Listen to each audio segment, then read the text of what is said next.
And you also need to put shoes by your bed, have a jacket, because one of the most common injuries when earthquakes happen is that your feet get cut.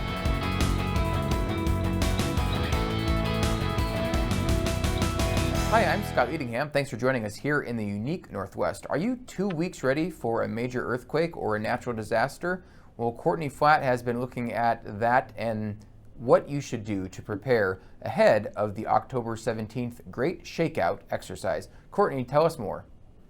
Yes, so you should have a preparedness kit in your home, maybe even one for your car. And what some of the main things you need to have in there are a first aid kit, a flashlight, a local map, and your family needs to know where they're going to meet if they're separated whenever a natural disaster happens. You need to have food and water for 2 weeks. And so for water, that's 1 gallon per person per day. And for food, if you've got this kit kind of sitting in your house, you need to check the food expiration date every year just to make sure everything's still good to go.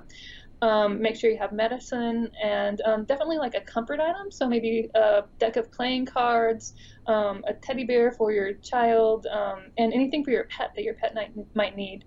And then you should also designate someone outside of the state that you can contact that can help coordinate your family if they happen to be separated whenever this event hits. And you also need to put shoes by your bed, have a jacket, because one of the most common injuries when earthquakes happen is that your feet get cut. So then you would be able to put on your shoes if it happens during the middle of the night and ride out the earthquake and meet your family where you need to meet them.